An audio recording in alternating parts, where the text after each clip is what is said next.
Today, what we're going to cover, I'm going to cover non-solder techniques. And the reason I'm going to do this, first of all, is because a lot of you don't have torches at home. And I've had a lot of requests for projects, interesting projects and things to do that don't require torches. For those of you who do have torches at home, this is still a really valuable lesson. There are things to remember about a lot of these techniques. It's a great exercise when you limit yourself, when you set restrictions on your design capabilities. That tends to make you more creative because you have to get creative in the context of whatever it is that the limitations that you've set for yourself. So by setting some limitations, it can actually push you a lot. So we're going to do that.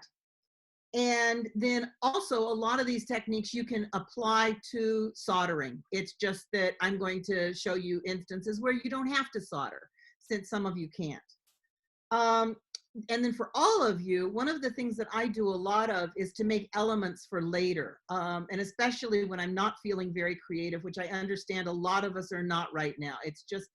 It's hard. And if you listen to the news, stop. No, well, not entirely, but some, because it's just too much. It's really too much. And if it's difficult for you to be creative, sometimes the best thing to do is to, go to your studio and hammer on something. And I'm going to talk to you about forging today, which is a really great thing to do because you're hammering on something. Beat on some metal. It's good. It's a good thing to do. So the other thing I want to talk to you about is that you should have, like we all have figured out now that we need a good pantry in the kitchen, since we can't go out like we normally go out. You need a good pantry in your studio. And the pantry in your studio should consist of red brass and copper, of wire and sheet that is similar to what you are going to use in silver, similar to what you want to work in. And the reason is you can test things out. You can try things because sometimes things don't work, and that's okay. But it gives you the freedom to play. It's like the freedom to, it's scrap material, basically, to have all that copper and brass, and then you can just do whatever you want with it. So I recommend copper and brass, round wire sheet. There's some, Rio sells some square wires in other shapes. I recommend having manila folders, Sharpie markers, tape, and scissors. And that's a good place to start for your jewelry pantry. There's a couple books that I recommend for cold. Well, I recommend one of them. The other one I'll talk to you about. But that I recommend for doing things that don't require soldering. The first one is this one.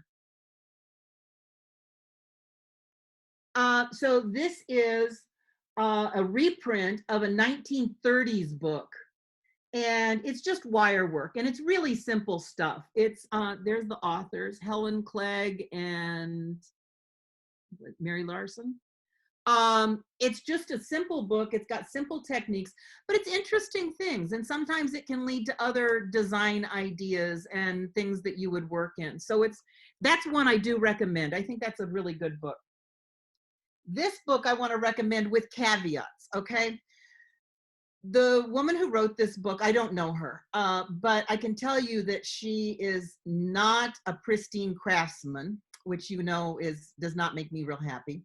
And a lot of her techniques are a little bit haphazard, which probably goes hand in hand with the craftsmanship. However, she's got some really good ideas about things that can be done. And this whole book is Cold Connections. So it's this one. And it's cold connections, making all kinds of jewelry with cold connections.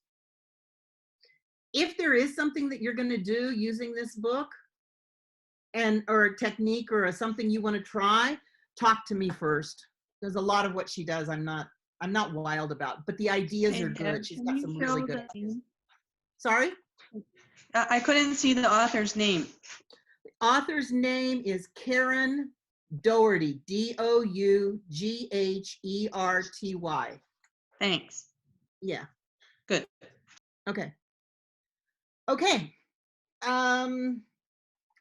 So the things I'm going to talk to you about today are not all inclusive about things you can do without soldering. It's just the things that I like the best. So that's what you get because that's what I like. I'm going to talk to you about forging and piercing, a little bit about wire work and riveting and texturing, and bending, carving, and I'm not going to talk to you about fold forming, but it's another one that could be on the list.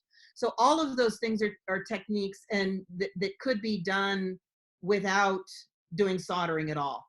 I want to talk to you first about texturing. So for texturing, you can use lots of things. When I first did texture hammers, the first thing that I did, the reason I kind of figured out that I could make my own texture hammers was that I found a hammer that was in the garden that I assume one of the children left there when they were small, and they were now grown, gone, and graduated from college. So it was really completely rusted and a complete mess, and there was no way to clean it up. And so I threw it in the garbage. But before the end of the day, I said, wait a minute. And I pulled it back out of the garbage. I cleaned the flaky parts off. And once the flaky parts were off of the hammer, it left a really pitted, rough, nasty hammer, which made absolutely gorgeous textures. Gorgeous. And part of the inspiration for that came from Fred Zweig, because one of the things that he would do is to take a piece of metal out to some of the big stones at Idlewild and put it on the stone and then hammer on it. The texture you get from that stone is really beautiful. So having texture from a beat up rusty hammer is great. The texture that I was using in the samples that I'm going to show you is one that I made. So this is a Harbor Freight hammer. I like the 16-ounce ones. I like the heavier ones. And then I'm not going to talk to you about how to make the hammers, but I've done this in the past. I take the face and I carve into them. Okay, I clean them up a little bit first, but then I carve into them. So you can see how this one's carved into. This is the one that I used to make these earrings. So these earrings are just a piece of sheet metal that's been textured, and then it's been pierced, cut out and pierced. Because I'm not soldering, I hung it with a jump ring, which I'll talk to you about in a minute, and then hung an earwire on it. So they're really simple. These were inspired by this pair. This pair is soldered. This pair has 2 layers and it is soldered. This pair has no solder at all. It's just, okay, so I want to talk to you about how to do these and how to figure this out. When you're designing for piercing, one of the things, the easiest thing to do is to use, I think, to use a manila folder or something like that. This is the drawing for the earrings I showed you. I'll take it back out and show you again. Okay, so what I did, is, first of all, to design the piece. The next thing that I did was to take it to the copy machine and make some copies. And the reason is I wanted 2 earrings, right? So if I put my pattern on there and I cut one, then I can take the pattern from the first one. But I'm usually better off if I start with 2 patterns that are exactly the same. So I go to the copy machine and I make copies. So I made copies. I have copies. Now, if I do this and make these, I'm going to have 2 of the same earring.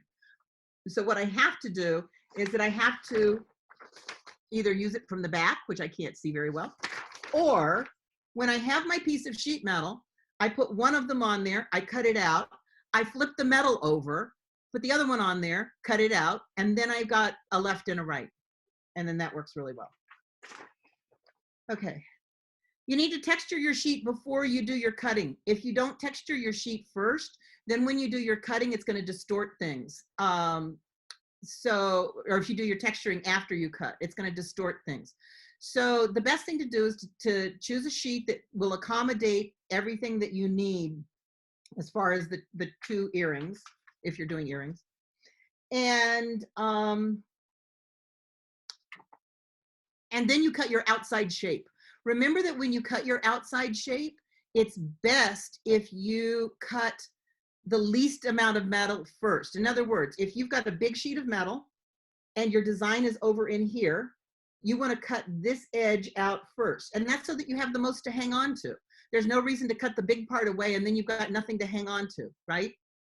So you cut the outside first. Then what I want you to do is to file and clean up the outside edges, because if you don't do that first and you're trying to do that after the fact, what's going to happen is that because of all the piercing and stuff in here, they're going to tend to collapse. They're going to tend to fold. And then you get some wicked, nasty folds in there that you got to get out. So file, finish. And the way I finish the outside edges is I file them first. I get down to a very fine file, and then I use a black advantage wheel. And I just go around them really fast with a black advantage wheel. So I've got the entire outside cleaned up really well. The next thing I'm going to do is to drill holes, and then I will do the piercing for the interior parts and file and clean them up. Excuse me. Yes. What gauge is the metal you're using? Oh, good question. So for this one, I used 22 gauge because I knew they would be relatively heavy since I've got them doubled over. I've got the, you can see it's doubled over. Right. I thought 24 would be too thin for taking the texture well, and 22 would take it well, and I was worried that 20 would be too heavy. What did you carve the hammer with to get your texture? This one I used a separating disc. I use separating discs. Sometimes I use diamond burrs. Sometimes I'll use stone wheels. I have all kinds of different ones for texture hammers. Deb, if you were going to make a pierced bangle bracelet, what gauge would you use? It depends on how much, I've got some slides I'm going to show you, but it depends on how much I'm going to do the piercing in it. I would do anywhere from, I think the thinnest I would do would be 20 gauge, and then all the way up to even 16. Depends on how wide it is and how much piercing you're going to do. Okay, thanks. Oh, So okay. here's the earrings. Oh, pretty. Now the jump ring up top, let me talk to you about that. Be sure to mute yourself again. The jump ring up top right here. So because I'm not soldering this, so in an ideal world, I would solder that jump ring, but this is not an ideal world right now. So what we're gonna do is, that is not gonna be soldered. What that means, because I'm not soldering that jump ring, what that means is that I have to be sure that that jump ring fits absolutely perfectly. And if it doesn't fit perfectly, it's going to catch, it's going to tend to open up. I also have to use a jump ring that's hefty enough. This is 18 gauge. I have to use one that's hefty enough that it's going to stay shut. So I use pre-made ones that are bought, but if you don't have those, and you want to do your own, a lot of times what you may have to do is to open them up. You're going to open it up sideways like this, and then file these in so that when you bring it back together, it closes so well that you can't even hardly see the joint. That's really important, because since we're not soldering these, we're just depending on them to stay shut. All right, and that's going to be a little tricky. I want to show you, I'm going to hold up some more pieces that are just textured. This is a fold-over pendant. And you can see, basically, it is 2 ginkgo leaves. They were cut out with a connector in between. And then the connector, they were folded over, let me put it in front of my face, over and past each other. Okay? Deb, I have a question about the piercing on the earrings. Were Yes. you saying that it's better to leave the piercing until after you cut out the outside shape? Or would it be easy to do the piercing first and then cut the outside shape? Mm-mm. Oh, No, yeah. if you do the outside shape after, what I have found is that when I'm filing and cleaning up the outside shape, I tend to mangle the earrings because they don't have the structure in the middle. Okay. So I think if you're much better off if you do the outside shape first, get it filed, finished, and everything else, and then do the interior pieces. Okay. This is another one. This is a really simple piece, but I really like it. I'm going to show you. This is where it folds up. Can you see the metal? It's just a strip of copper. It's got some stamping and some printing, and it just wraps around and folds up. and then you can wear it on a chain, or you could put a hole in it and a jump ring also for an earring if you want to do that. These are a little bit hard to show you, but I'm going to show you anyway. These are 3 pieces that are, I put them on the same chain. This is just a strip of metal that's been textured and wrapped around. Look. And I think they're really pretty on a chain. This one is, I did this one yesterday. This one, I love the way this hangs. And I put a brass wire around the outside. And because this one is cone shaped a little bit, I press fitted the brass wire on there. And it looks good, I think, either direction. Okay. And the third one is this little guy right here. And he, hold still, there. And it wraps around a tube. It's got looks a like tube on the inside. Looks like a crescent roll. Yeah, exactly. It looks like a crescent roll. The only thing to remember about these when you're doing these is that whatever you have the most wrapping on, wherever the heaviest part is going to hang down, regardless of how you want it to hang. That's irrelevant how you want it to hang. It's going to hang down with the heaviest part. So you have to kind of try these out. This is a good one to try out in your brass and whatnot. When you're trying things out in brass, whether it's wire or sheet or anything else, you need to be really careful about using the same gauge in the brass or the copper that you're going to be using in the silver. Because if you try something in 22 gauge and then you build it in 18 gauge, it's not going to be the same. It's not going to work the same. It's not going to feel the same. You won't be able to achieve the same things. So be sure that you're doing that the same. Deb, since we can't anneal, is there any hints on bending all this metal? What do you do, huh? Yeah, I don't anneal. I know. So I did these pieces, Kathy, without annealing, just to see that I could do it, just to be sure that I could. So these earrings that I made, that I showed you, I did without annealing.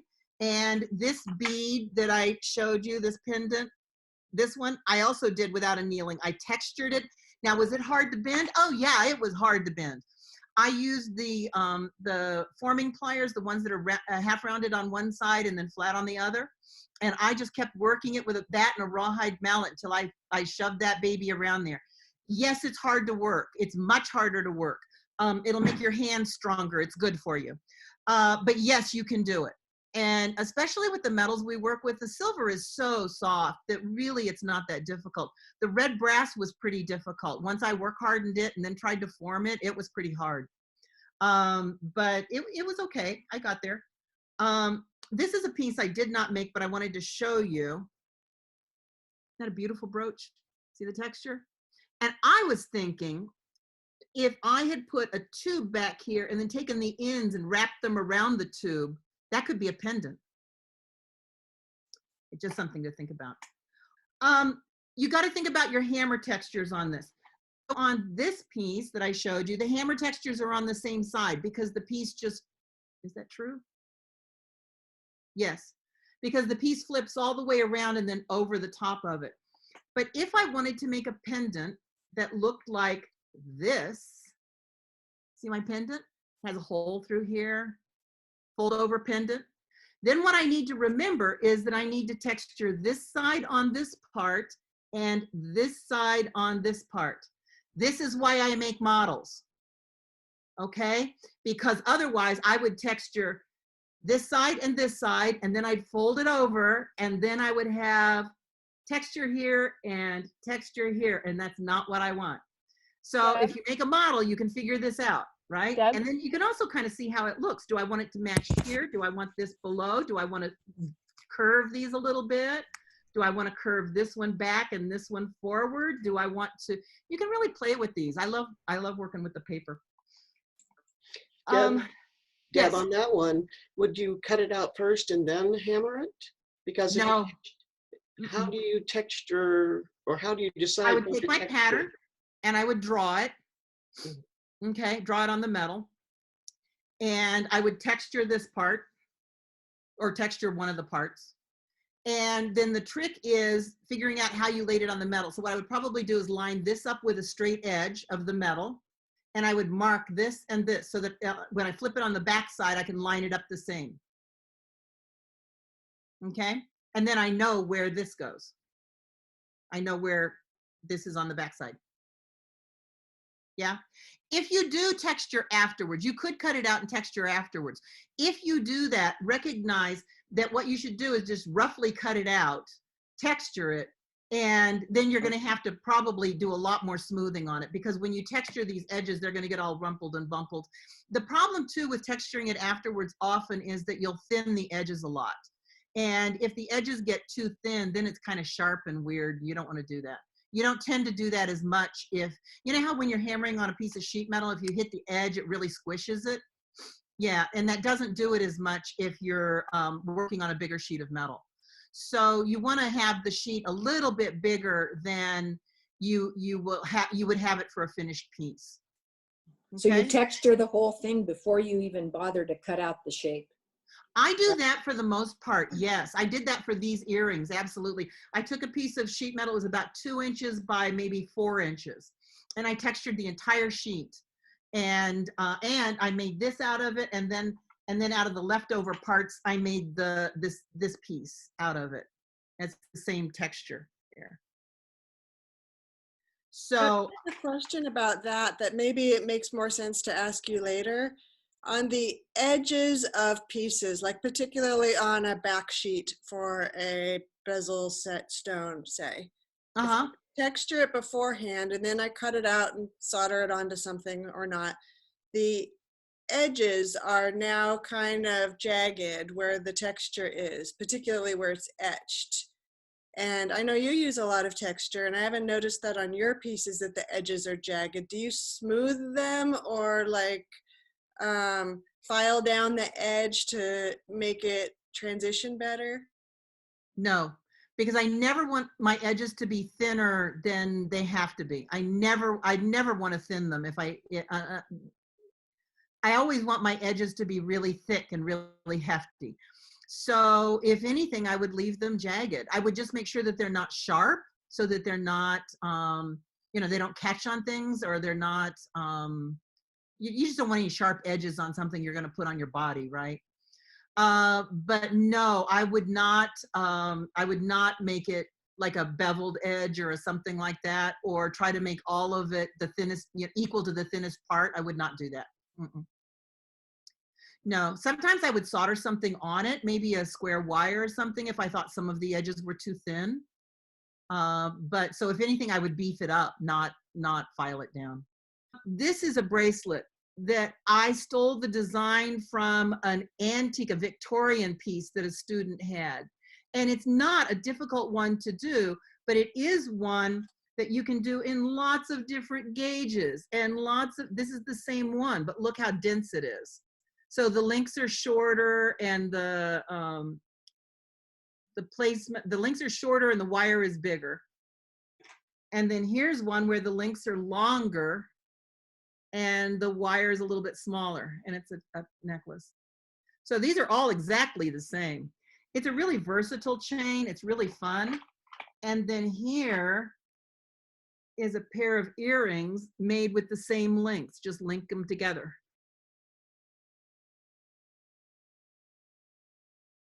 Okay, I want to talk to you about forging, because I love forging. Well, actually, let's do riveting real fast, because I only have a couple samples. Riveting is something I've taught a lot. You guys know how to do it. If you don't know how to do it, I'll do it another time. But this is just 2 textured pieces of metal that have been cut out and riveted together, a hole in the top one. You can see how simple that is. All right. And I want to remind you about tube rivets. I love tube rivets. But tube rivets that you see in most books, they smash the bejesus out of them. Do not smash the bejesus out of your tube rivet.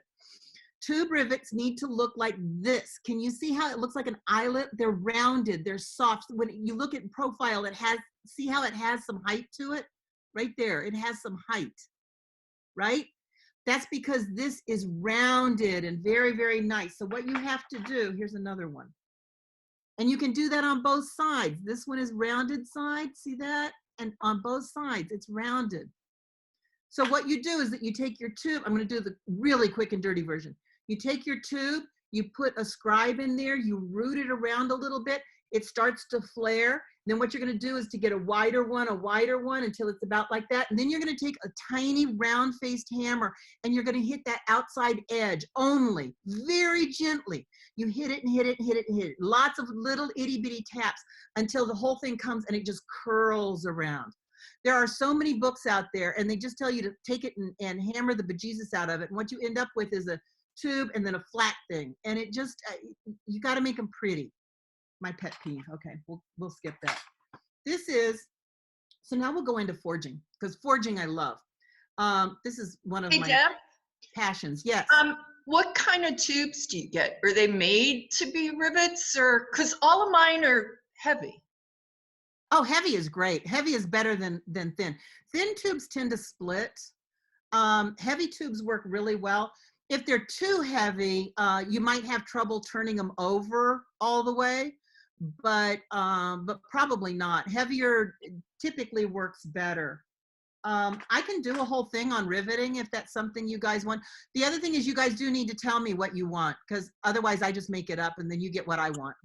So. That's a nice surprise, though. Okay, so this is a bracelet. This bracelet is forged, and you can see the forging. Debbie, it's I'm so this sorry. direction. Hi, rivets. Yeah. Can you just tell me the hole that I punch and the rivet gauge of wire? That's the only thing I want to know. Do you It make has to be a press fit. Here's the deal. You need a drill gauge. You need to take your wire. You test your wire in the drill gauge until you find the one that it fits really tight. And if it doesn't fit really tight, if it's just a hair loose but won't go in the one below, you use the drill for the one below. So you always want the hole to be an absolute press fit for your wire. Okay? Okay. So this is a forged bracelet, and there's 3 kinds of rivets on here. There's got a tube rivet, and then it's got a rivet that sticks out a lot with a round head, and then it's got a flush rivet. This one is flat, so it's flush with it. But it's 3 different kinds of rivets. But look at the forging, because I'm gonna talk to you a bit about forging. And one of the things that I make a lot of is forged elements in my studio. So on this one, this piece is curved. You know, if you have a piece of sheet metal, flat sheet metal, you can bend it this way really easily, right? But you can't bend it this way really easily. So you have to remember that when you're doing your forging. If this is forged in this direction, I need to make the curve in this metal first before I start hammering. This I can curve afterwards because it's in the direction that'll do the curving. It's in the direction I can take and bend it. Okay, so this is another project you guys can do. This is Fred Zweig's neck collar that he makes. He does this completely without forging. Oh, I'm sorry, without annealing. Without annealing. So that's a really nice one because you can put all kinds of things on there. I'm going to show you some of these. If you want, I'll demo them. This is a really fun bracelet. You guys know how to, many of you I've shown how to do this. It's pretty simple. On the necklace, what's gauge was that? I believe that he starts with 6 gauge round wire. If you email me, I can give you the more specifics for the information. It is 6 gauge. Yeah. Yeah, we want to make that, Deb. The collar? Yes. Okay. So this is this bracelet again.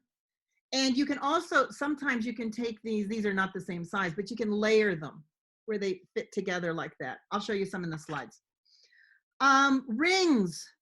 So forging, one of the things you can do is to taper the end down. And it's just by a lot of hammering. You keep hammering and hammering and hammering until you taper it down. This one is tapered down. Can you see?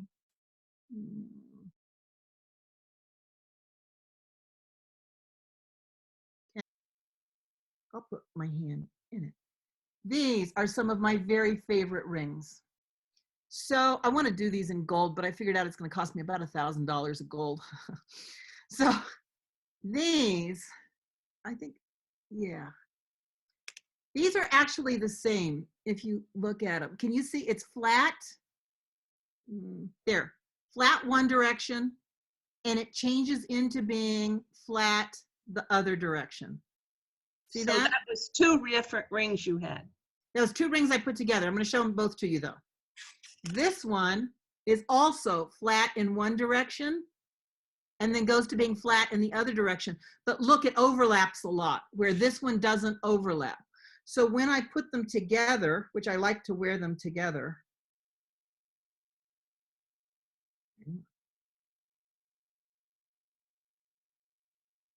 when I put them together, one of them overlaps a lot and one of them doesn't overlap very much, but they're made exactly the same way. So I'm going to show you how to make these. I'm going to show you that one today.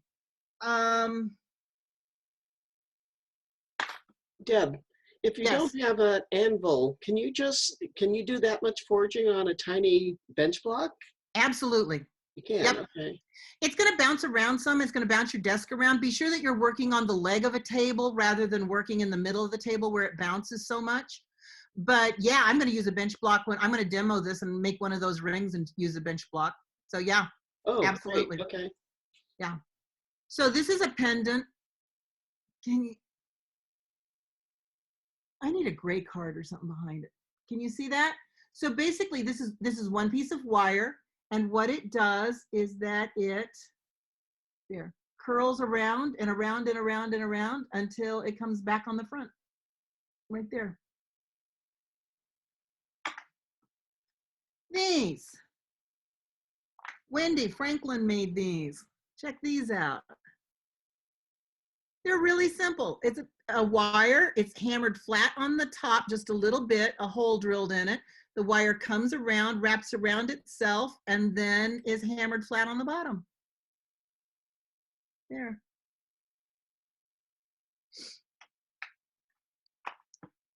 These are very simple little earrings. Little wire shapes. Oop, hold still, hold still. Little wire shapes just hammered flat in areas.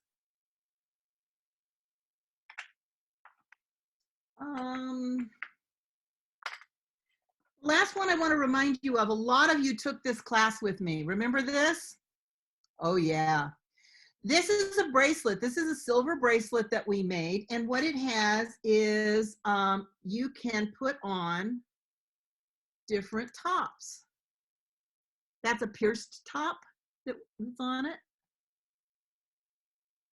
You see it? Maybe try it, hold it so that your shoulder's the background, Yeah. like low on the screen. There, that works. Can you see that, the pierced top? Yep, that's good. Okay. And then this one is a not soldered ring, but it can go on the top. And they just snap because this is forged and it's springy. And I do have a handout on this also that if you want it, you can email me. All right, I'm going to show slides. Are you guys ready for slides? Yeah. All right, slides it is. Let's see. Deb, can you go slow on your slides? Oh, maybe. I'm not good at slow, but I'll try, Renee. Thank you. So what I did was to put together a lot of pieces that I thought could inspire you, whether you're soldering or not soldering or whatever you're doing. So this is the first one, and it's just pierced things that are linked together. Now I think the jump rings are they're either soldered on or they're cut in when the other pieces are cut. I can't really tell. But you could do them. You could absolutely either cut them out or just link them. You know, use the jump rings. Here's a cuff, probably 20 gauge-ish. Earrings. And again, some of these have solder joints in them, but they're not solder joints that have to be there. There's no reason that you couldn't link them with jump rings and holes. What gauge is that? You know, I would probably do 22 or so. I don't like to get down to 24, although 24 is okay for earrings. So I would say 22 or 24. I wouldn't go thinner than 24. I think once you get into 26, it's too thin. This is a neck collar. So these are really simple ones. These have a post soldered on, but there's no reason that they have to. There's no reason they can't have a hole in them and be dangled. Okay. So here's another cuff bracelet. This one, because of the amount of hole in there, would have to be a pretty heavy gauge. I would say 18 or 16. This one could be much thinner, and again, could have a hole in it to be an earring. It could have a hole in it to be a pendant, all kinds of ideas. I love these. So the bottom of these is plastic, but there's no reason that you couldn't do something like that in a fairly thick gauge of metal, carve them out. And then for the ear wire, what I would do is to put 2 holes in it and attach an ear wire. A fold-over pendant. This is 2 cutout pieces that have been riveted together to make a bracelet.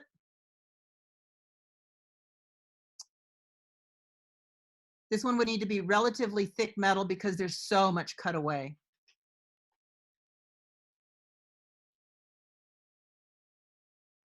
Two pieces riveted together. Love this one. This is really thick, probably 14 gauge. Deb, the ones that were the cutout pieces that were riveted together on the bangle or the cuff, Yeah. they were cut from one piece of silver, silver sheet. That one. Copper and brass, 1 sheet each. Wow, beautiful.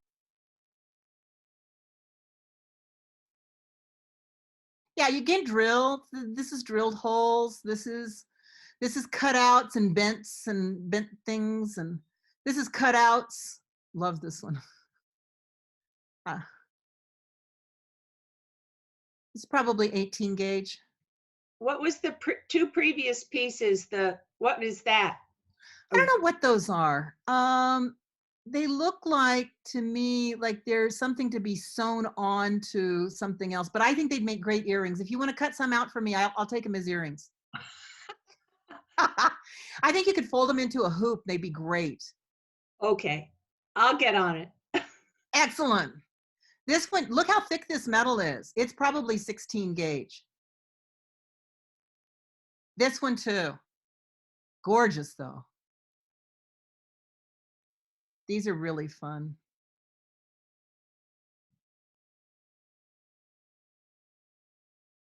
These are textured metal that have been folded and formed. And so this is Sandra Noble Goss's work, and these have been etched. But so you can do any kind of texture on them. And what she does then is to fold the edges under, and then when she folds them over, what it does is that it makes this swale in them. It makes them have that curve to them. And if that's something you don't know how to do, whoops, right here, then get the brass and practice and play. That's what it's for. That's what you should do. I would use a relatively thin sheet, probably 22, maybe 24. See what you can get them to do. This is just different textured sheets all put together with jump rings, which would make a beautiful bracelet. This is the one I showed you where it's bent in the middle. It's forged and bent. This is some forged rings. A forged pendant.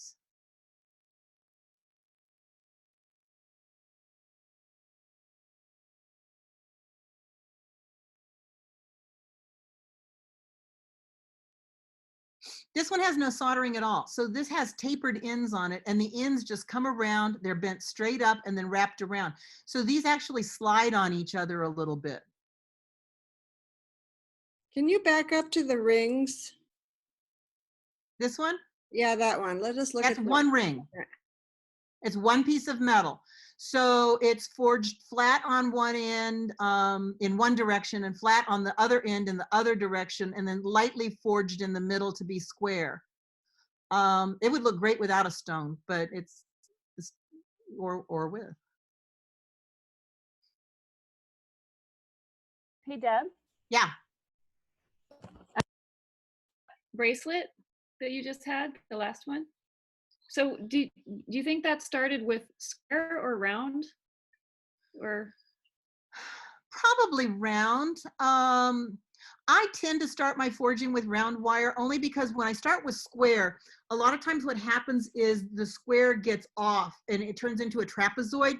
And once it does that, it is hard to recover from. So usually when I start with round, I don't find I have that problem as much, but you can definitely start with square. That would work too. Like 6 gauge maybe? Oh, I would say 8. 8. Yeah, 6 is kind of heavy.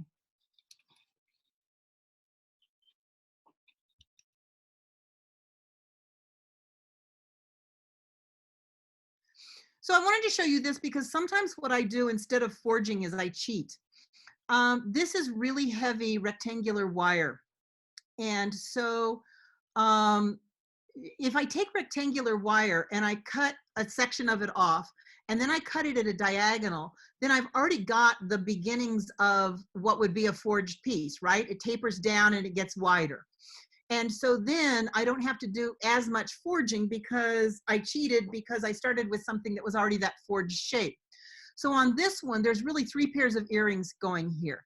There's one pair right here, see this one and this one that I carved on. There's another pair right here and right here in the little partial circles that I took out. And there's a third pair right here that I can do. So I ended up with this one, out of this one fairly heavy, and it is heavy. It's probably, I want to say 6 or 8 millimeters wide and probably 2.5 thick. So it's thick and it's heavy. So I can take this, I carved this part of it. This part I could hammer texture on, and then this part I can use wherever. But it's a way to think about if you don't want to do so much hammering and you don't have a mill to taper things, this is a way to cheat.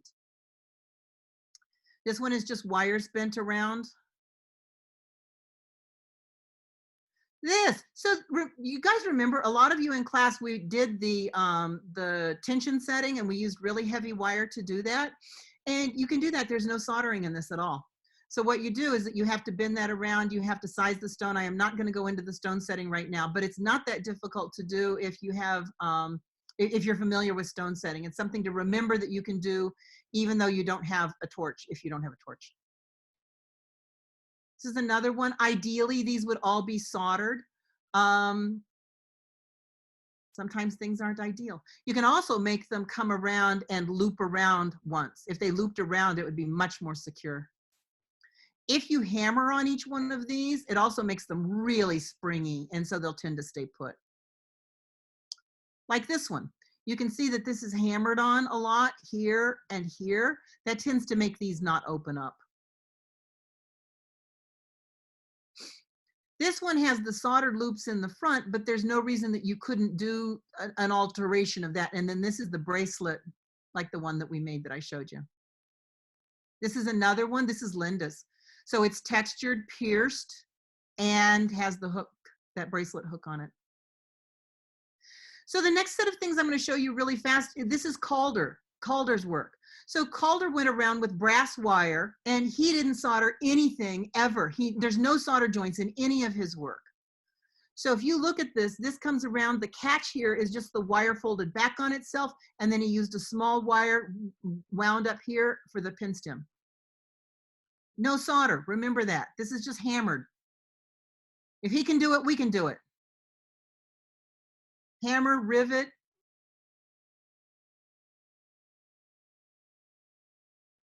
Look up his work online. It's really inspirational as far as doing things that don't have, have no solder joints at all. Say, Deb, didn't he not anneal either? He did not. He didn't have a torch. He just took the wire and just beat the bejesus out of it. That's all he did.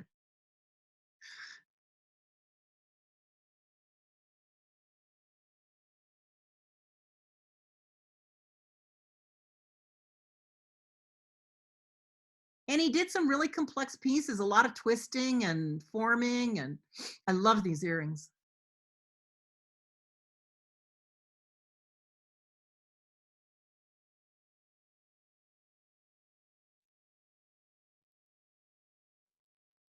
How fun are those?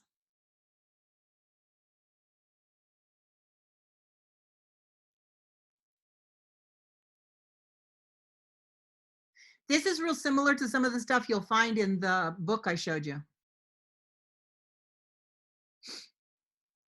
Okay, I am going to put on the camera, and I want to do a really quick demo of the making that forged ring, because I want to show you basically what I do when I do the forging. I know that when I hammer, you can't hear me, so I'm gonna explain what I'm gonna do. I'm gonna do it, and then I'll show you what I did. How's that?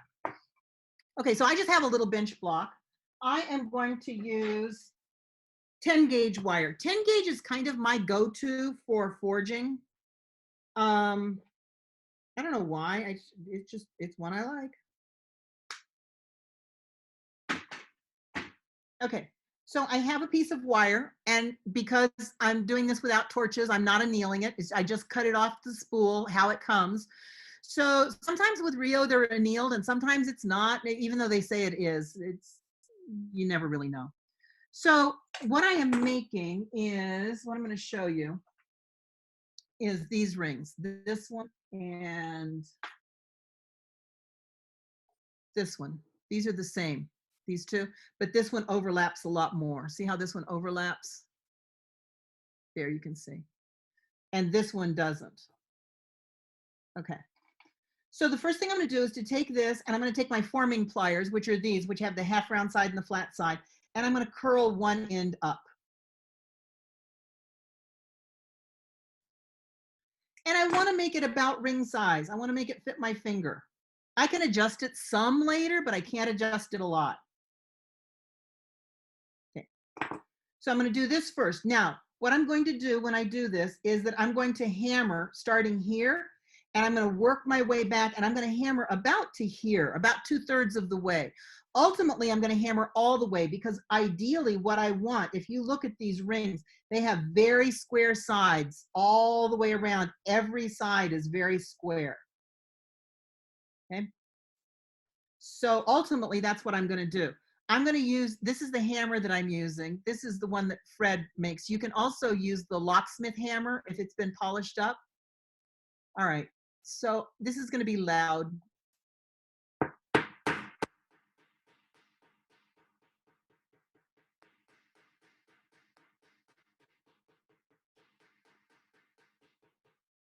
Okay. What I want to do at this point, see what I've got? I want to make sure this still fits my finger. It's a little bit big. So I'm going to come in with pliers, and I'm going to make this smaller. Now, I can't bend this section very well at all.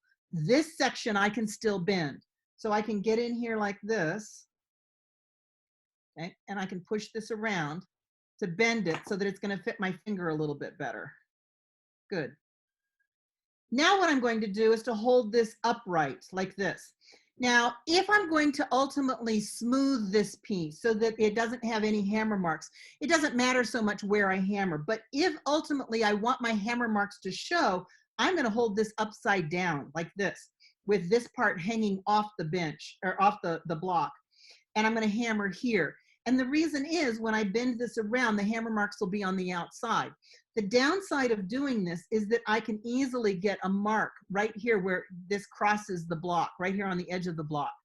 So because I'm going to smooth mine up, I'm going to hammer here.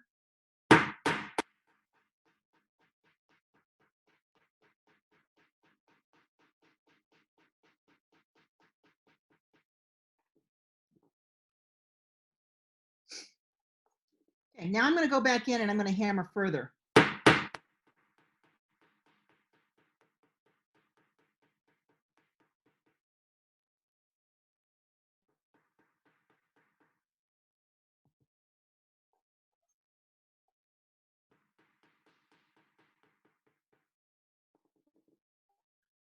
Okay, so I've got a little bit of a transition issue right here. And what I'm going to have to do is to grab my other little, and I could have solved that if I'd hammered the flat part first. Oh, well. So now I'm going to grab this round one. I'm going to hammer a little bit right in here to square that up. I could also fix it with a file.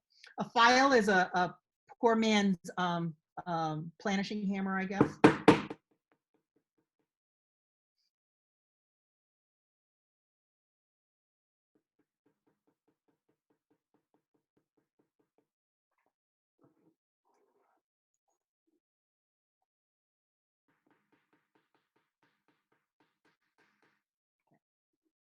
So now what I'm going to do is take my pliers again. I'm going to come in here. What I want to do, I'm going to fit this to my finger again. Fits pretty well. And I look where it stops fitting. It stops fitting about here. I'm going to put my pliers where it stops fitting my finger. And then what I'm going to do is to try to pull this on around. I can also put this on a ring mandrel if I have a ring mandrel. Some of you do, some of you don't.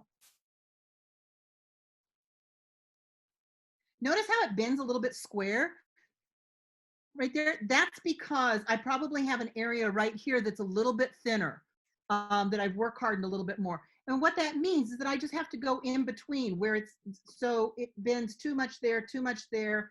It's a little bit flat here. So where it's a little bit flat, I want to go on the edge of that and then use my thumb and push that on around. And then I'm going to come here and push that on around. And then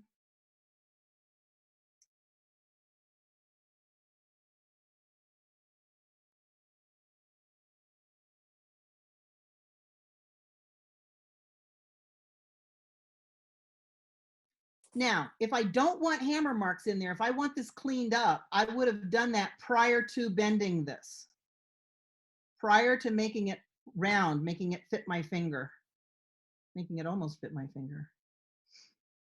There we go. There we go.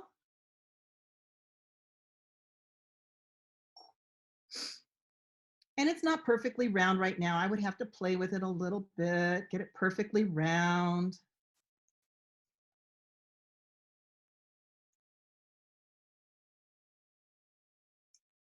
And would you fix those hammer marks with a file? So it depends on what I wanted to do. If I wanted ultimately to have like really fine hammer marks on it, I would go in with a really tiny ball peen hammer and I would put those in. If I wanted to get rid of the hammer marks altogether, I would not anneal, because if you anneal, you're gonna get more hammer marks.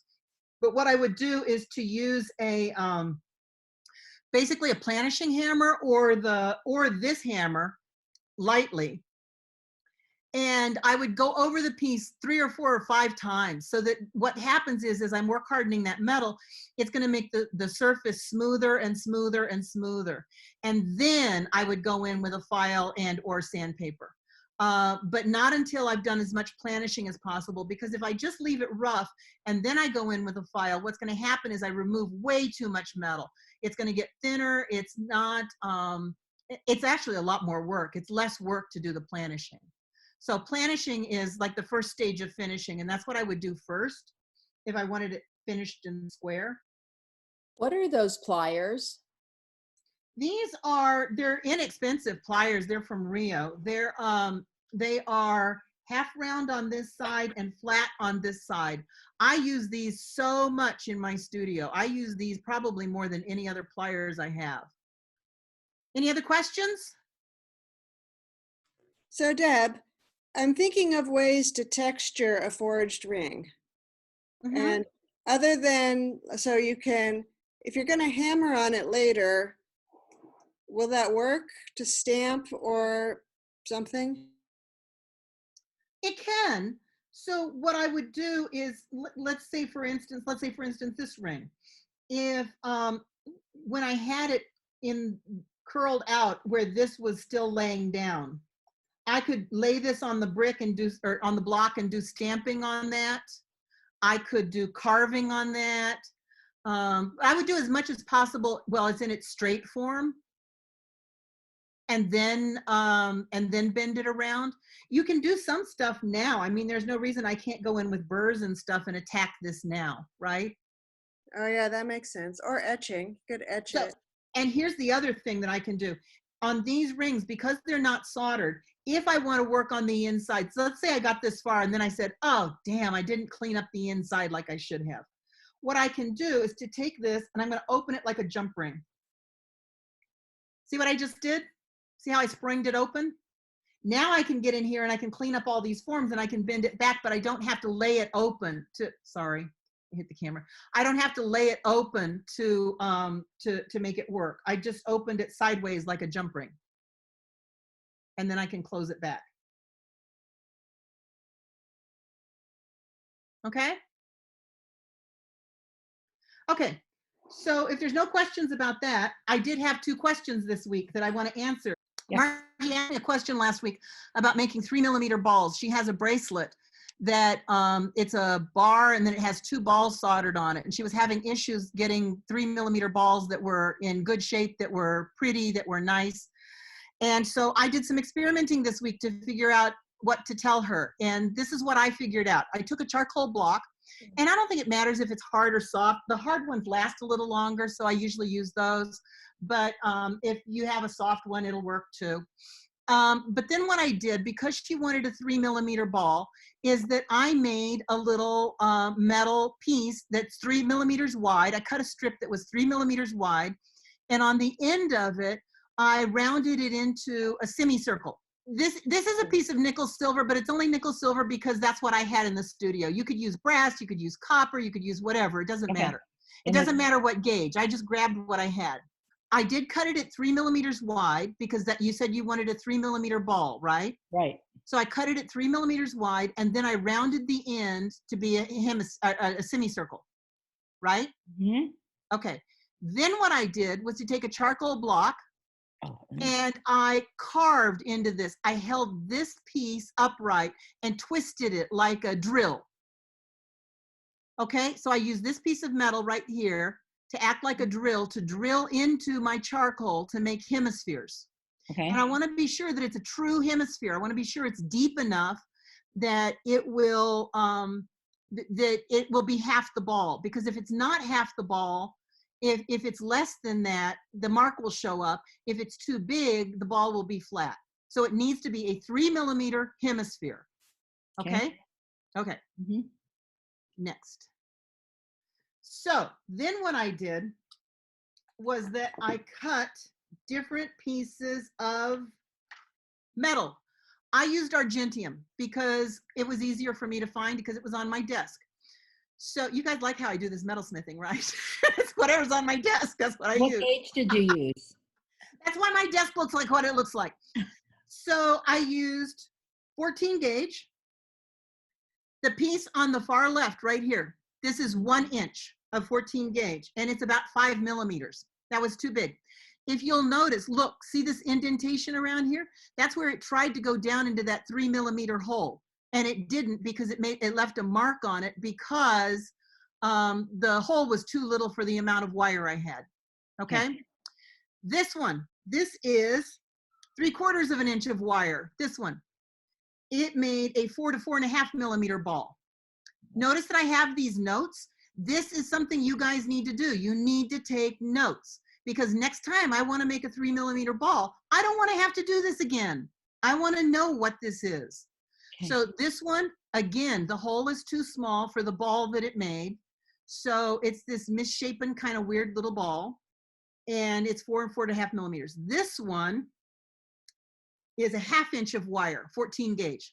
And again, it left an indentation. The ball was too big for the hole that I put it in. These are gorgeous. And they roll all over the place because they are round, round, round. And they are 5/16. So I tried 3/8 and I tried 1/4. 1/4 is too small. It's 2.8mm. 3/8 is 3.1 to 3.3mm. 5/16 of an inch of 14 gauge wire argentium made gorgeous 3mm balls. Then all I did was to take my acetylene torch. I laid the strip, let me go back one. I laid the strip of metal over the top of the hole, and then I melted it.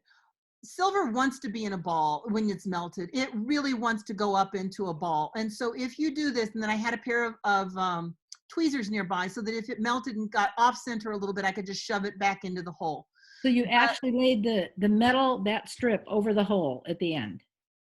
Is that right? Not this strip, the little piece of wire that I cut. Okay, good. Okay, got it. Yeah. Okay. Yeah, this one is gone after I made the holes with it. Okay. So I took the little piece of wire that I cut, I laid it over the hole right here, and then just heated directly straight down on it with the acetylene torch, and I got absolutely gorgeous balls. Okay. Did you measured the whole indentation in the charcoal block with a 3 millimeter piece of, just a 3 millimeter? That's what you made the hole. That's how I made the hole, and that's how I knew it was Okay. 3 millimeters, because this strip is 3 millimeters wide. Okay. Yeah. Awesome. Okay. I'm That's sorry. how I made it work. You know, it was going so fast with all the measurements. Is there any way I could get those like written down? Oh yeah.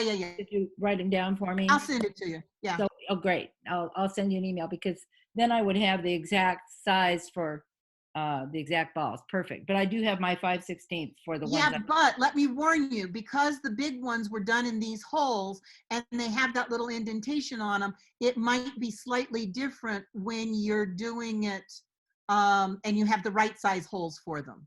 Does that make sense? Okay. Okay. Yeah, because I have lots of samples that were very much off, and I'm sure it probably was the whole size. That I would. The whole size has something to do with it, and the length of the wire has something to do with it. So Yeah. I think between those two, once you get those worked out, then it's fine. For all of you, just FYI, I think what I'm going to do, I'll continue doing these classes. I enjoy doing these. I love teaching. So I will continue doing these classes. What I'm going to do is, if any of you want private lessons, you need to let me know. Those I will charge for. So let me know and we can arrange some private lessons. There's a lot of things we can't do online, but you can see there's a lot of things we can do online, and especially if you give me a heads up about what it is you have questions about. So there's a lot we can do. So if you look at these, see how this has this indentation? This ball is not going to necessarily be exactly the same size when I have the right size hole for it. It might be a little bit smaller. Right, right. Okay.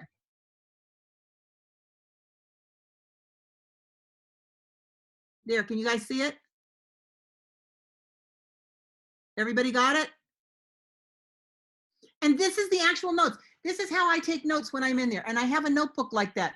And then so what I would do is, wherever I would use the balls, or wherever I don't know, maybe I'd put it on the computer under making balls, but I would have it, and then I would know, and then I don't have to remember again. I don't have to learn it again, because learning again is not Hey, fun. Deb. Yeah. My experience is that if the hole is bigger in the charcoal, the length of the wire is what determines the size of the ball, as long as the hole in the charcoal is bigger, because it'll ball up. So it's really, it takes the step out of having to measure a 3 millimeter hole. That's true to a point, Wendy, but the deal is, if the hole is very big, you end up with something with a flatter bottom on the ball, because it's like doing it. Imagine if it'd be a really big hole, but imagine if you're doing it on a flat charcoal block, the bottom is flat, right? So if the hole is close to the same size, you're going to be fine. But if the hole is absolutely perfectly the same size, you're going to end up with the closest thing to a sphere. Okay. Okay? Yeah. If it's a little bit big, it's better big than little. If it's a little bit big, it's going to be okay. But if it's really little, then it's going to be an issue. All right? And if it's really big, it's an issue. A little bit big is not going to be a problem. Okay, the next question I had this week is toggles. This is from a book. This toggle here on the left would not work. This toggle is going to fall off, guaranteed. If this moves over, see how this chain is attached to the bar. If this chain moves over to where this chain is touching the inside of the ring, this toggle is going to fall through and it's going to fall off every time. So whoever drew this, not going to work. This toggle will work because it's long enough that it won't fall through easily. And so there's three things when you're dealing with a toggle. Toggles on necklaces are pretty easy, mostly because there's tension on them all the time. Toggles on bracelets are a little bit more tricky, and they're trickier because it's really easy. There's too many times when the bracelet is lax, when it's slack. And if it's slack and it starts coming off, or it starts jiggling around, then it's really easy for this bar to get sideways and go through the loop, and then you're going to lose your bracelet. So what we have to do is to figure out a way that it doesn't easily come through. The reason I like toggles for bracelets is because number one, I can do it myself. And I like the look of them. And I've got a couple bracelets, both of which have gold on them that I use. I've had toggles on and I've worn them for years and years and years and I've never had a problem. But there's 3 things that you have to do to make sure on bracelets that you don't have a problem. So I'm going to show you those. This is your bracelet, Joanne. No, she sent me Nancy. this picture. So she made this bracelet. It's on tiger tail. It's got these pieces that are strung on there. And this is it flat. This bracelet screams for a toggle. A toggle is perfect for this bracelet. However, not this one. And get rid of this. Okay, I'm going to show you what to do. So what I want you to do is to come up with another piece of metal that looks kind of like this, that will serve as your bar, your toggle bar. Okay, I want to show you this toggle. So this is a gold bracelet, or it's a silver tie chain bracelet. It's got gold ends on it right here. So this one is just a circle. It's square wire. Right there, just a circle. This one has the bar and 2 smaller, three jump rings, 3 little jump rings, and then a big ring right here. That big ring is important and it serves a purpose. Let me show you why. When I'm taking this and I'm fastening this bracelet and I pull the toggle through, this ring hits. Let me do it this way. Can you see? It's hard to do this without my fingers in the way. See how, there. See how that ring hits that one? What that means is that my bar here has to turn, it has to turn way far to get through this loop again. Okay, I've made it very difficult for this to go through. This doesn't slip down. This one doesn't slip down any further than this. Right here. It stays on that loop. And that means this toggle has to come through and turn in order to fall out, which it won't do easily. The other thing, so that number 1 is to make sure that your toggle barely clears this. Right here. If it's tight, I can't even turn it. I have to back this up and turn it. Okay. Second thing is to make sure that your bar is long enough. And what I mean by that is on this one,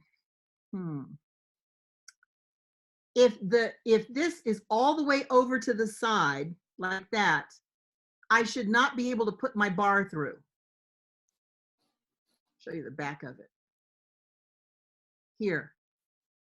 See how it can go from here to here easily, but my bar doesn't fall through, right? There, that's better. You guys see it? Yeah, that looks good. Okay, so that's the second Isn't thing. it at least a half again bigger than the circle?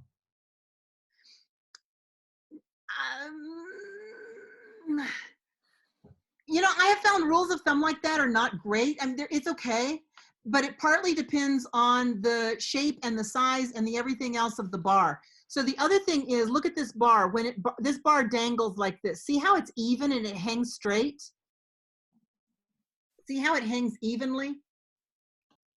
That's key, because if I put this jump ring over here on one side a little bit, even if the bar was long enough, what happens is when it gets slack, it's going to turn this way. It's going to tend to turn.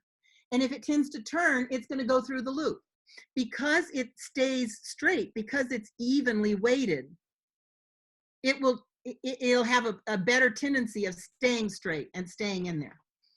This is the other bracelet that I have.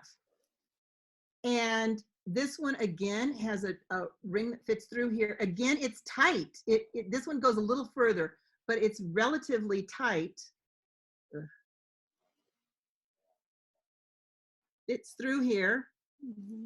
This is the toggle, okay? But again, the weight on it, now see, I have see, I have to pick it up and turn it to make it go through. And again, the weight on it, if you look, oh, come on. See how it hangs relatively straight? Right there. Oh, there you go. Thank you. Yeah. How it hangs straight? So that means that it'll tend to hang straight in the bracelet. So when I put this through again, it goes through, it won't go very far, and then it hangs significantly over either side of the ring that it's on.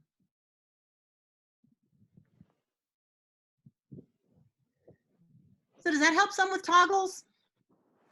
Toggles are That helps. interesting and they can be really tricky. And especially for bracelets, you really have to size them well. It's the three things. You have to make sure that they barely clear the ring. So have a big ring just past where the bar will clear the ring so that it can't go any further. It can't slip any further. Okay. So that's number one. Number two, the bar needs to be sized properly, which means that it overhangs. And I guess a rule of thumb is half the diameter, but it has to be more than that. It has to, if you'll look at mine, both of mine hang over a fair amount. See how far that bar hangs over? There, that's a good one. Okay, so the bar has to hang over a fair amount, and then the bar has to be, the connection to the bar has to be positioned where the bar hangs evenly, because if it hangs off to one side, it's more likely to twist and come through the ring on its own, and you don't want it to do that. Does that help, Nancy? Yes, it does. Thanks. I'll play around with this. Play around with that, and especially with those flat pieces that you've got, I think a toggle would be beautiful on that bracelet. I think it'd be gorgeous. And you said it's a little bit too long, so you could shorten it. Yeah. You know, you could take that as an opportunity to shorten it. Yeah. Okay. Okay, thanks a lot. Okay. I'll Any see other you. questions about this or something else? Yes, I have a question. Yes. It's about the chain that you showed that you also had earrings to match the, look like a pretzel shape in a way, a little bit. You were going to This show one. what's going on. I don't understand it. Is it just the same link repeated? Yeah. This is, here's the earrings. See the shape? Okay. It's a kind of a horseshoe shape with the curls bent on the end. Right. Yeah. Okay.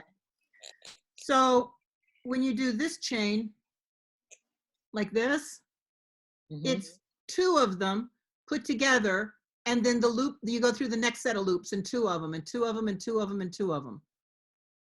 If you email me, I'll send you the handout. It's really a simple piece. Okay, thank you. Yeah. Deb? Yeah. How much, in your forging, how much do you use a rolling mill to taper, and how much do you use the hammer? I always use a rolling mill because it's easier, faster, cleaner, whatever. But a lot of people don't have rolling mills. So if you don't have a rolling mill, I want you to know that you absolutely can do it without a rolling mill. It just takes longer. Okay? Yeah. One more question. Yeah. On the same, that same slideshow, the next piece, how are the ear wires connected? This one? So, yeah. My guess is, I don't really know, but my guess is that they're soldered on one side and that the ball has a notch on the other side and they're just press fit in there.